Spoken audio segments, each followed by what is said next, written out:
వృశ్చిక రాశి వారికి ఈ వారం చాలా అనుకూలంగా ఉంటుంది. ద్వితీయ పంచమాధిపతి అయిన గురువు భాగ్యంలో ఉన్నారు, వక్రించున్నారు, ఉచ్చుబడున్నారు. వ్యాపారరీత్యా మంచి అనుకూలమైన సమయం అని చెప్పవచ్చు. వ్యాపార వృద్ధి కోసం చేసే ప్రయత్నాలు కలిసి వస్తాయి. ఉద్యోగంలో కూడా మంచి పొజిషన్ ఏర్పడుతుంది.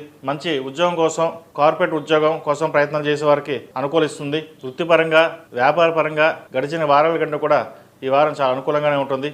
ఆరోగ్యం కూడా కుదురుపడుతుంది. రాష్ట్రాధిపతి షష్టమాధిపతి అయిన కుజుడు వ్యయంలో ఉన్నారు. సప్తమాధిపతి వ్యయాధిపతి అయిన శుక్రుడు ఏకాదశంలో నీచబడి ఉన్నారు. కాబట్టి వివాహ ప్రయత్నాలు చేసుకునే వారికి వివాహ ప్రయత్నాలు కలిసి వస్తాయి. ఒక మంచి సంబంధం కూడా కుదురుతుంది. నూతన ఉద్యోగ ప్రయత్నాలు చేసేవారికి చాలా అనుకూలంగా ఉంటుంది.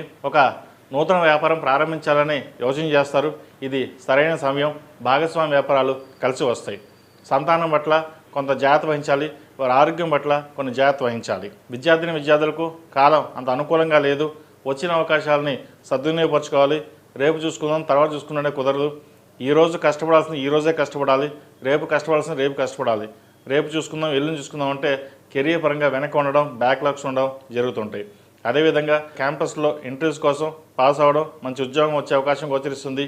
అయితే పై చదువుల కోసం విదేశాలకు వెళ్ళాలనుకున్న వారికి ఖచ్చితంగా ప్రారంభించండి. ఇక్కడ ఉండి ఉద్యోగం చేసుకునే వారికంటే విదేశాలకు వెళ్ళి మంచి స్థిర నివాసం ఉండే అనుకునే వారికి ప్రయత్నాలు ముమ్మరం చేసుకోండి, కలిసి వస్తుంది. చతుర్థంలో రాహు బలంగా ఉన్నారు. ద్వితీయ పంచమాధిపతి అయిన గురువు కూడా భాగ్యంలో బలంగా ఉన్నారు. ఇంతకంటే ఇంక మనకి ఏం కావాలి? కావాల్సిన ప్రతి ఒక్క పని నెరవేరడం కోసం మీరు చేసే ప్రయత్నాలన్నీ ఫలిస్తాయి కూడా. ఈ రాశిలో జన్మించిన స్త్రీలకు వృత్తి ఉద్యోగాల పరంగా, వ్యాపార పరంగా అనుకూలంగా ఉంటుంది. ఉద్యోగ అవకాశాలు కలిసి వస్తాయి. వ్యాపార వృద్ధి కూడా చక్కగా ఉంటుంది. జీవిత భాగస్వామి సలహాలు, సూచనలు మీకు చాలా మేలు చేస్తాయి.